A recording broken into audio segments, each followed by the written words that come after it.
সোনার সংসারে সব বন্ধুদের স্বাগত। আজকে আমি রান্না করব রুই মাছের ঝাল। বন্ধুরা, একদম অন্যরকম ভাবে আলু দিয়ে রুই মাছের ঝাল বানাবো। তো রুই মাছের ঝাল বানানোর জন্য আমি এখানে রুই মাছের ডাগা পেটি নিয়ে নিয়েছি। পেটিগুলো আমি রেখে দেব। আর এখানে আমি মশলা দিয়েছি আপনার ধনেপাতা, টমেটো, পেঁয়াজ কুচো, কাঁচা লঙ্কা, শুকনো লঙ্কা, আদা, রসুন, গোটা গরম মশলা আছে। আর এখানে নিয়ে নিয়েছি আমি আলু, এই আমার লেগেছে। আর পরে মশলা কি অ্যাড করছি পরে দেখাচ্ছি। এই আমার লেগেছে। তো এই রেসিপিটি শুরু করার আগে বলবো রেসিপিটিকে লাইক করবেন, শেয়ার করবেন। নতুন নতুন রেসিপি দেখতে গেলে আপনারা চ্যানেলটাকে সাবস্ক্রাইব করে নেবেন। তো বন্ধুরা চলুন, ঠিক যেভাবে খাই ঠিক সেভাবে দেখো। প্রথমেই আমি মশলাটা দিয়ে দেবো। আদা, রসুন, শুকনো লঙ্কা, কাঁচা লঙ্কা দিয়ে দেবো।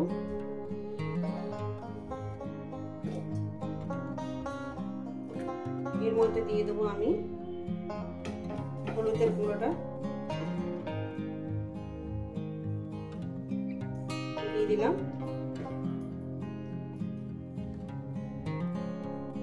জিরে ধনের গুঁড়োটা দিয়ে দিলাম। এটা একটা মিহি একটা পেস্ট বানিয়ে নেব। তো বন্ধুরা, আমি গ্যাস ধরিয়ে দিয়েছি, কড়া আমি বসিয়ে দিয়েছি, গরম হবে। তো বন্ধুরা, আমার কড়াটা গরম হয়ে গেছে। এবার দিয়ে দেবো তেল।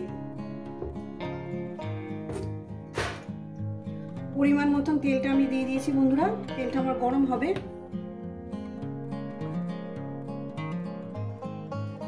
তো বন্ধুরা, তেলটা আমার গরম হয়ে গেছে, দেখুন। এবার আমি মাছগুলো আস্তে আস্তে দিয়ে ভেজে নেব। দিয়ে দেবো একটু লবণ, লবণটাকে দিয়ে দিলাম। দিয়ে আমি আস্তে আস্তে মাছগুলো ছেড়ে দেবো। রেসিপিটা কিন্তু কেমন হয়েছে কিন্তু পারবেন।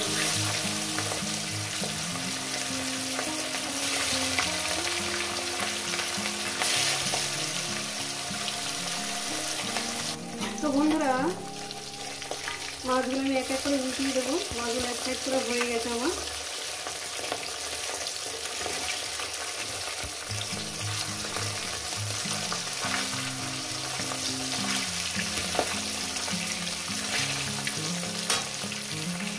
তো বন্ধুরা, মাছগুলো আমি ভেজে নিয়েছি। এই মাছগুলো আমি উঠিয়ে নেব।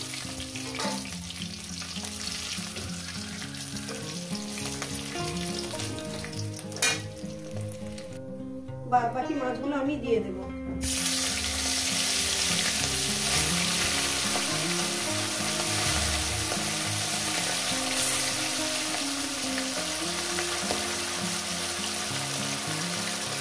তো বন্ধুরা, মাছগুলো আমি উঠিয়ে দেবো। এক পিঠ পুরো হয়ে গেছে। আর একেবারে মাছগুলো একেবারে ভেজে নিচ্ছি।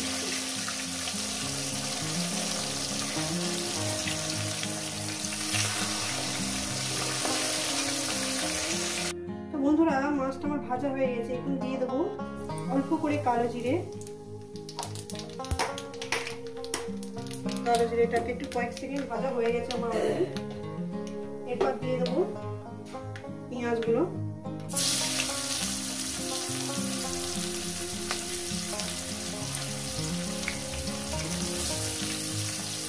দিয়ে দিলাম।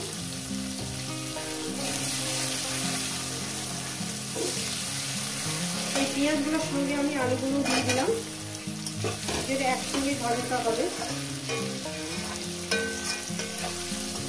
লবণ আমার তেলের মধ্যে আছে, যেহেতু আমি মাছ ভাজার সময় লবণটা দিয়েছি।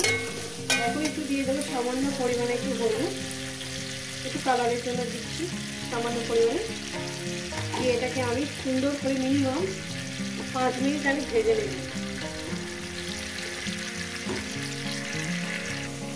তো বন্ধুরা, আমি যেভাবে রান্নাটা করতে পারছি সেভাবে করবেন, দেখবেন ভালো লাগবে। আশা করি মিনিমাম 5 মিনিট ধরে আমি এটাকে ভেজে নেব মিডিয়াম গ্যাসে।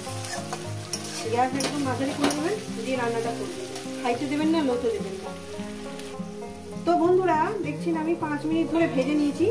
আমার পেঁয়াজটা সুন্দর ভাজা হয়ে গেছে, প্লাস আমার আলুগুলোও সুন্দর করে আমি ভেজে নিয়েছি। এরপর দিয়ে দেবো এখানে টমেটোটা। দিয়ে দিলাম, দিয়ে দেবো মশলাটা। মশলা বাটি ধোয়ার জলটা আমি দিয়ে দেবো, এক্ষুনি দিয়ে দেবো। তো বন্ধুরা জলটুকু দিয়ে দিলাম, এবার এটাকে আমি সুন্দর করে কষিয়ে নেব। আর এই মাছের ঝালে আমি জল কিন্তু ফুটন্ত জল দেবো, পাশে গ্যাসে বসানো আছে, হয়তো দেখতে অসুবিধা হচ্ছে, আশা করি একটু দেখতে পাবেন। এই ফুটন্ত আমি গরম জল দেবো। এখানে আমি ভালো করে মশলাটা দিয়ে কষিয়ে দেবো, লবণ আমি দিইনি, লবণ একটু দিয়ে দিলাম, যদি লাগে আবার পরে দেবো। সুন্দর করে আমি মিনিট 3 ধরে 4 ধরে কষিয়ে নেব। রেসিপিটা কিন্তু পুরোটাই দেখবেন, একটু বাদ দেবেন না, খুব সুন্দর রেসিপি। এইভাবে মাছের ঝাল করে গরম গরম ভাতের সঙ্গে দারুণ লাগবে। মোটামুটি আমি যেভাবে খাই ঠিক আপনাদের সেভাবে কিন্তু শেয়ার করছি। তো বন্ধুরা এই কষানোর মধ্যে দিয়ে দেবো ধনে পাতাটা। ধনে পাতা দিয়ে আমি আরো 1 মিনিট কষিয়ে নেব। রান্নাটা দারুণ একটা সেন্ট বেরিয়েছে, এত সুন্দর একটা সেন্ট বেরিয়েছে, একদম অসাধারণ। কষানো হয়ে গেছে বন্ধুরা, এরপর দিয়ে দেবো একদম ফুটন্ত জল। জলটাকে দিয়ে দিলাম। জলটা দেওয়ার পর আরো মিনিমাম এই ঝোলটাকে 2 মিনিট আমি ফুটিয়ে নেব। 2 মিনিট ফোটানোর পর তারপর আমি মাছটাকে দেবো।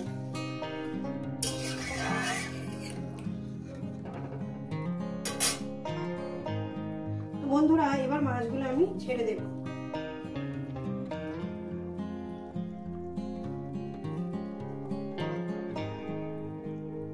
আমি এখানে 4 টুকরো মাছ দিলাম, 5 টুকরো দিলাম।